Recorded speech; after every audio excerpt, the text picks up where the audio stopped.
I think one of the best ways to bolster an argument, to construct an argument, is to foresee potential counter-arguments and to address them. And because you've been doing this for quite some time and you're well-versed in what you believe, in your ideologies and your beliefs, if you were in my position, what would you ask yourself that would be most effective in challenging those core tenets? Thank you for that question. I didn't expect that. So respectful and thoughtful. I don't know if you're a liberal or not. I don't know, but because it's implied in your question that you are. Is that correct or not? Because you said, what would you believe as your core tenets? I don't know. But anyway, do you want to remark? I take it as a compliment. Okay, great. Okay, that's fine.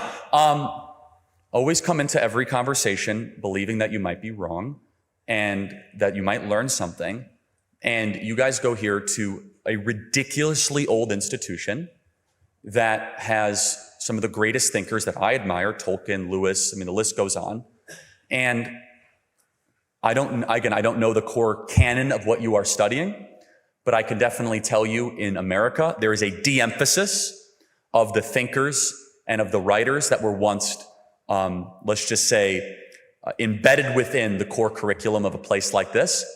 And I would encourage all of you that are intellectually honest, that are on the left, that are liberals, to know what conservatives believe better than conservatives. Read our literature. Read C.S. Lewis' Mere Christianity. Go read Edmund Burke. Go read Russell Kirk, of which I share a name, no relation. Go read Milton Friedman.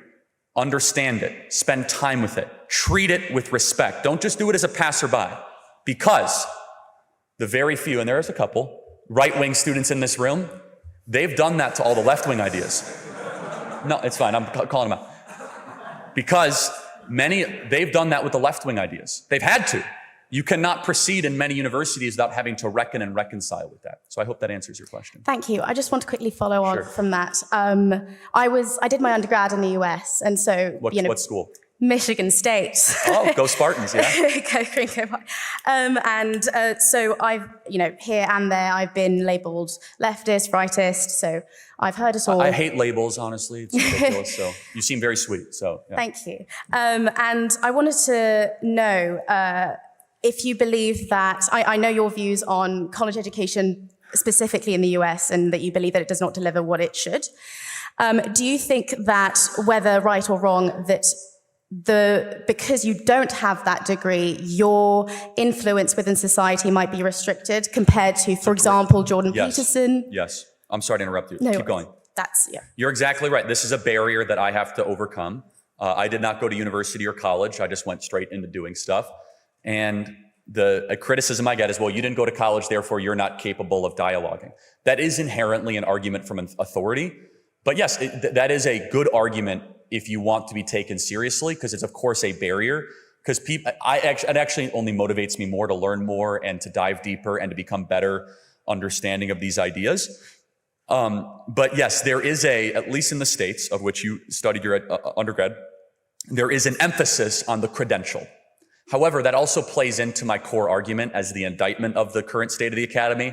If it is a credential, then it's a very expensive, time-intensive credential just to be able to have people take you more seriously. And that is kind of like the downfall of what do you do instead of where did you go? And I don't like that. Right, thank you very much. Thank you.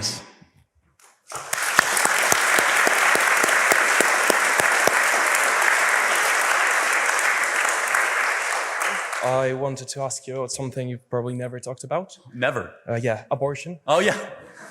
Now, if you make an argument I never heard, I will give you great credit. I wanted to basically try to determine whether you, as you, I believe, believe that abortion in case of rape should be illegal because of the right to life being absolute, or that the right to life is supposed to be weighted against autonomy and freedom, but just the burden of carrying a child of a rapist is simply insufficient to justify abortion. And if I may, I would use a thought experiment for that. Is it The Violinist? A modified version of it. Yeah, see, I've heard it all, man. So you got it. It's Oxford. You got to go deeper, man. I'm going to be honest. I got hundreds of hours on this topic. Give me something I haven't heard. It is deeper. So okay, the question is whether you would If anyone doesn't know the argument, I'm gonna just spell it out in the modified version. So the Society of Music Lovers has determined that your wife is the only person that can save the life of a famous violinist. They have kidnapped her and their circulatory systems are currently attached. She can detach from the violinist. It will be safe for her, but it will lead to the violinist's death. The question is, would you be willing to force her to stay attached to the violinist for 9 months? And then the next question is, would your answer change if it was 10, 11, 12 months, her whole life? If perhaps she was supposed to be bedridden for the whole time to increase, for the sake of, well, seeing what happens if the burden significantly increases? Well, the second part of the question is irrelevant because it's only for 9 months to keep it applicable to the topic at hand, correct? Otherwise, it's a completely irrelevant moral question. Secondly, just to be clear, you're not kidnapped when you get pregnant, so I don't quite understand the analogy, right? Number three, yes, I mean, if in this, I always found this analogy outrageous. If you're asking me or my wife would answer, if I have to suffer for 9 months so that another being will assuredly get life, I will do that. That's how she would answer. May I follow up? Yeah, so the question is whether the right of life is absolute. It is. Or whether some level of inconvenience can be taken into account, or rather burden can be taken into account and weighed against it. In this case, I'm asking what if it was, for example, for her whole life? Because, well, it's not irrelevant. I haven't thought deeply about it, honestly, but it's not relevant because pregnancy is at a 9-month window. So it's not relevant to my abortion view.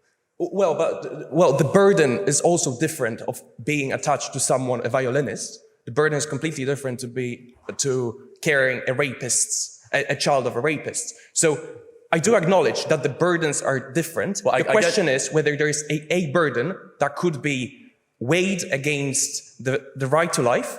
And if in this case, you just believe that the only burden would be life of the mother. So you would force your wife, okay. You would be willing. Hold on a second. No, I would be willing to do whatever is necessary to not have a human being eliminated. And I guess, is it a human being in the womb? Yes or no? Yes. Then why don't you give the human being rights?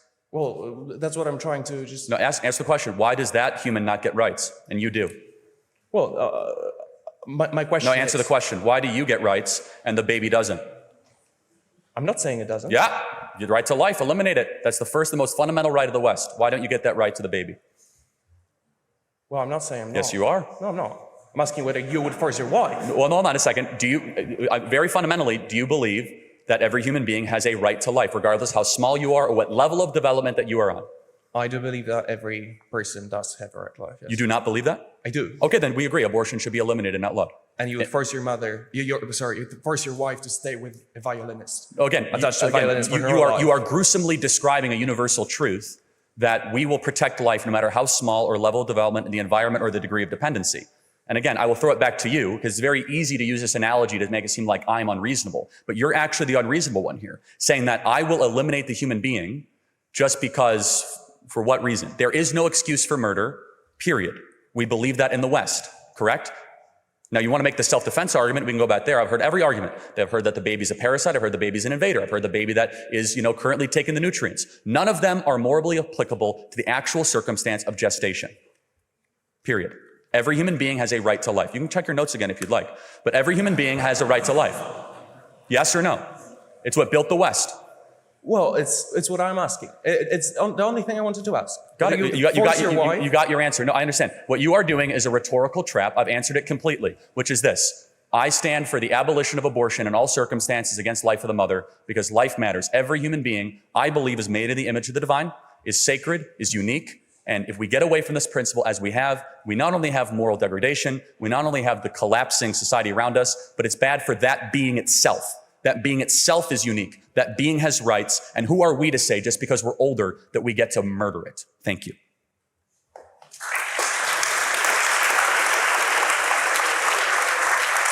Thank you. I likewise have an abortion-related question. So the Constitution refers to citizens and persons, but it does not explicitly define when life begins. In your view, who should define this question? when we have a near split of liberals and conservatives in our country. Specifically, Alabama and Delaware have defined the start of life differently. Alabama treats the question as life beginning at conception. Since you can't kill a person, you're not permitted to get an abortion. Whereas Delaware defines the start of life at the time when the fetus is viable outside of the mother. Therefore, Delaware permits abortion up until viability at about 24 to 26 weeks.